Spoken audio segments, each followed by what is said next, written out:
નમસ્કાર, આપ જોઈ રહ્યા છો નિર્ભય ન્યૂઝ અને આપણી સાથે અત્યારે અલ્પેશ કથેરિયા જોડાઈ ગયા છે. અલ્પેશ કથેરિયાએ ચેલેન્જ ગઈકાલે આપી દીધી છે કે ગોંડલ આવી રહ્યા છે આવતીકાલે, અને સામે ગણેશ ગોંડલે પણ કહી દીધું છે કે અમે સ્વાગત કરવા માટે તૈયાર છીએ. અલ્પેશભાઈ, શું કહેશો? પહેલી પ્રતિક્રિયા. તો પહેલા તો આ કોઈ એમની ચેલેન્જનો સ્વીકાર કેવો નથી. ત્યાં જે ગોંડલમાં જે પીડા છે, જે ભય છે, અને વારંવાર લોકોને કહી રહ્યા છે કે ગોંડલ અમારું છે, આ છે, તે છે, તે બધી વાતો છે એ ખોટી છે, ભ્રામક વાતો છે. ભગવતસિંહજીએ ગોંડલને ખૂબ સારું બનાવ્યું છે.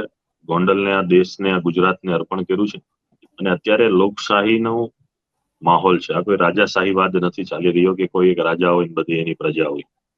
એટલે આ વાતમાં લોકોને જે અંદરનો ભય છે એ ભય દૂર કરવા માટે આવતીકાલે અમે ગોંડલ જઈ રહ્યા છીએ. ગોંડલમાં મળીશું, ગોંડલના લોકોને મળીશું, ત્યાંના પવિત્ર સ્થાનોની મુલાકાત લઈશું, ત્યાંના સ્થળોને મળીશું, અને ગોંડલ શું છે જાણી અને ત્યાંના લોકોમાં ખરેખર શું પીડા છે એ પીડાને દૂર કઈ રીતે થાય એ માટેનો અમે પ્રયાસ કરીશું. પણ અલ્પેશભાઈ, અહીંયા સવાલ એ આવી રહ્યો છે, કારણ કે જે રીતનું ગણેશ ગોંડલ દ્વારા લખવામાં આવ્યું છે અને કહેવામાં આવી રહ્યું છે, એમના જે ઇન્સ્ટાગ્રામના સ્ટેટસની અંદર લખવામાં, જાતિવાદી માનસિકતા ધરાવતા લોકોનું સ્વાગત છે. એટલે જાતિવાદી માનસિકતા તમને લોકોને કહ્યા છે? જાતિવાદ ક્યારેય પટેલ સમાજનું કોઈ પણ યુવાન હોય જાતિવાદીમાં, એનું હું તમને કારણ કહી દઉં કે કણમાંથી મણ પેદા કરીને 18 જ્ઞાતિના પેટને ભરવા માટેનું કામ પટેલ સમાજ કરે છે. અને આજ દિન સુધીના ઇતિહાસમાં પટેલોએ બે હાથે આપ્યું છે, ક્યારેય કોઈનું લીધું પણ નથી. અને એનાથી પણ વિશેષ કહી દઉં કે જાતિવાદીની જે વાતો કરે છે એને 10 વર્ષે પાટીદાર સમાજના 14 યુવાન શહીદો યાદ આવ્યા. તો 10 વર્ષ તમે તમારો પરિવાર ક્યાં હતો? ત્યાં સુધી તમને કોઈ યાદ ન આવ્યા? બધી લડાઈ થઈ ત્યારે ક્યાં હતા? તો બોલાય, કેમ ન બોલ્યા? 10 વર્ષ પછી સમાજના યુવાનો તમને યાદ આવે છે, સમાજ યાદ આવે છે, પાટીદાર સમાજની હવે તમને કિંમત સમજાય છે.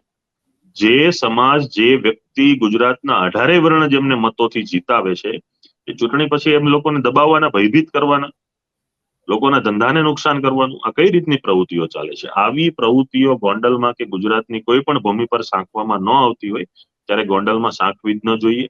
જ્યાં પણ આવી વસ્તુઓ થતી હશે, લોકોને અન્યાય થતો હશે, ત્યાં એમનો ચોક્કસ અમે અવાજ બનીશું. જાતિને બાદ કરીને 18 વર્ણની કોઈ પણની પીડા હશે, પીડાને સાંભળીશું, અને આવતીકાલે 18 વર્ણના લોકો અમારી સાથે જોડાવાના છે.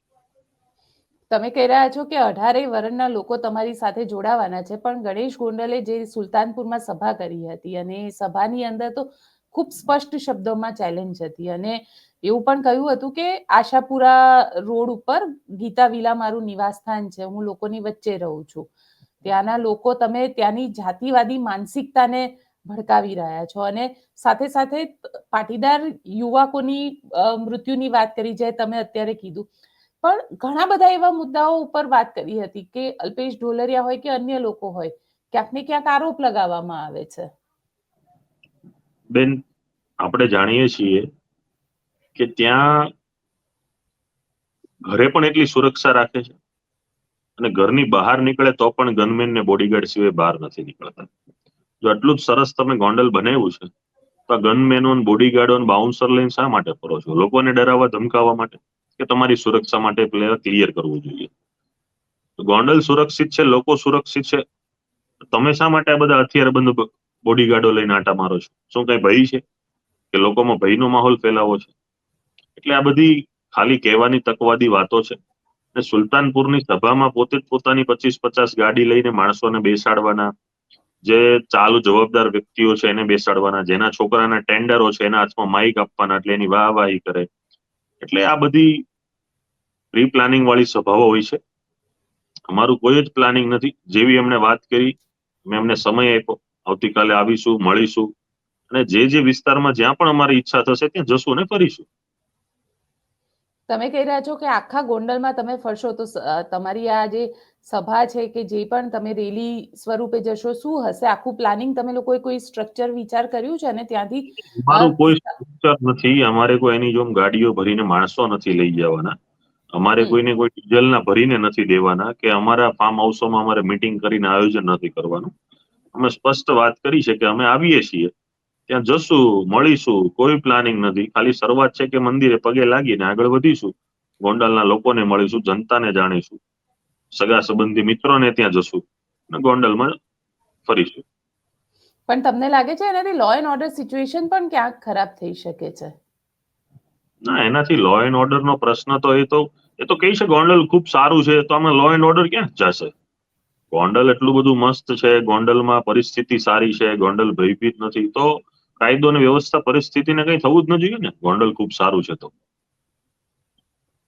તમે કહી રહ્યા છો કે કાયદો વ્યવસ્થાને કંઈ થવું ન જોઈએ, પરંતુ જે રીતને, કારણ કે ત્યાં તમારી સાથે જ્યારે સુરતની અંદર તમે લોકોએ મીટિંગ કરી, મેહુલ બોગરા હતા, મેહુલ બોગરા પર પણ એમને કટાક્ષ કરતા કહ્યું કે પોલીસને બદનામ કરે છે.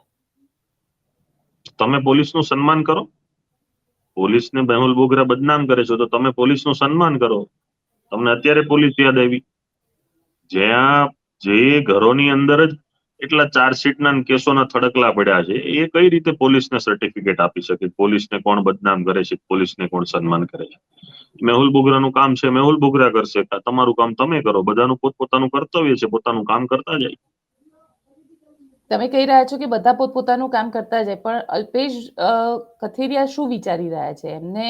કારણ કે 2022ની ચૂંટણી તો તમે લડ્યા હતા, સુરતથી લડ્યા હતા. હવે ગોંડલ તરફ નિશાન છે, કારણ કે બધા ચર્ચા એવી ચાલી રહી છે કે ક્યાંક રાજનીતિક ફાયદો લેવા માટે થઈને આ બધું કરવામાં આવી રહ્યું છે. રાજનીતિક ફાયદો જેથી જ્યારે પણ લેવો હશે ત્યારે અમે ખૂબ ખુલીને આગળ આવશું અને ખુલીને ચર્ચા કરીશું. હાલ આ કોઈ રાજકીય બાબતની વાત જ નથી.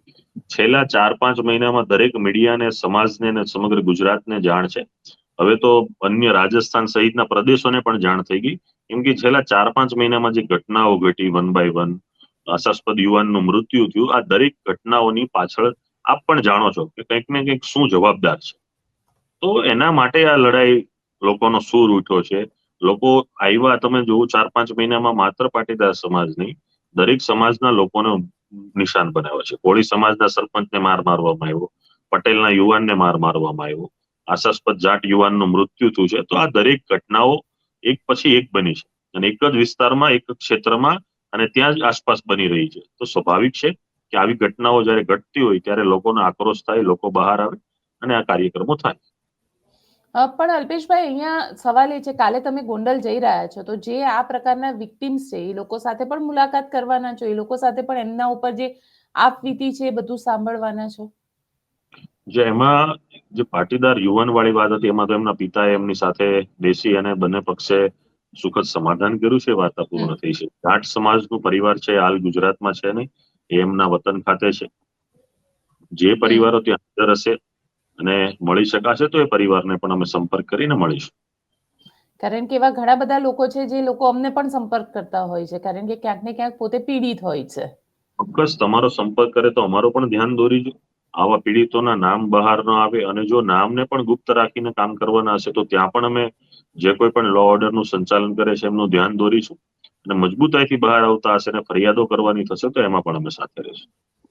પણ કારણ કે જે રીતે ગીતાબા જાડેજા ધારાસભ્ય છે ત્યાં આગળના, કારણ રાજનીતિની અંદર, કારણ કે જે રીતે આખી પરિસ્થિતિ ત્યાં ઉદ્ભવેલી છે ગોંડલની, અને ગોંડલની અંદર, કારણ કે કહેવા ખાતર ગીતાબા જાડેજા, એટલે તમે લોકો પણ શું એ માંગ કરશો કે ગીતાબા જાડેજા નું માત્ર નામ ચાલે છે?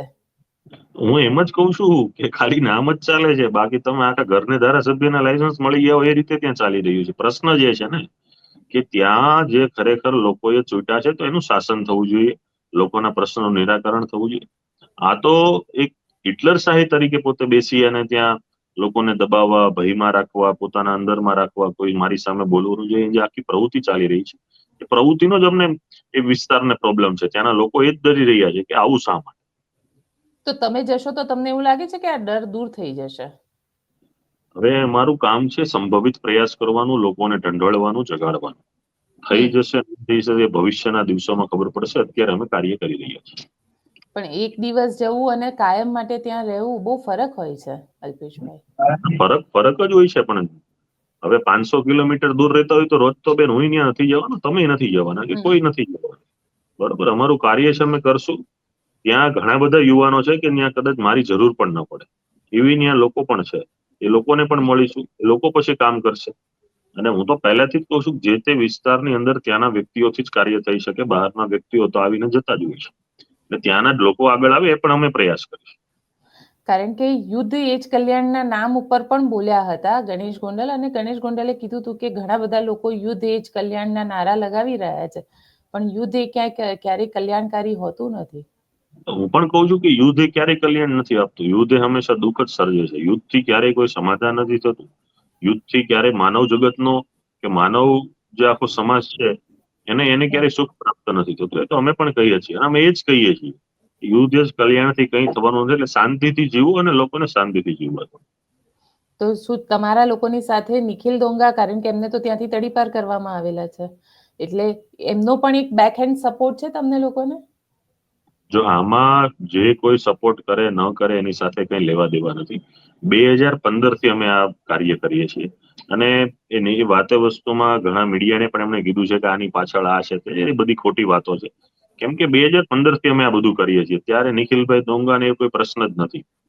અને હાલમાં જે ઘટનાઓ ઘટી છે એના લીધે આ બધા રિએક્શનો આવ્યા છે. ઘટનાઓ જો ઘટી જ ન હોત તો આ બધા પ્રશ્ન જ ઉપર નહોતા થવાના. અને આવતીકાલે આખો દિવસ ત્યાં આગળ રહ્યા બાદ પછી, કારણ કે સાંજના સમયે ત્યાં આગળ અમિત ચાવડા પણ છે, એટલે રાજનીતિ તો ક્યાંક ને ક્યાંક ચોક્કસથી થવાની છે. તમે છો, તમારી સાથે અન્ય કોણ કોણ છે? અત્યારે હું છું, મારી સાથે અહીંયા સુરતથી ધાર્મિકભાઈ માલવિયા છે અને અમદાવાદથી જિગીશાબેન ને એ લોકો પણ ત્યાં આવવાના છે.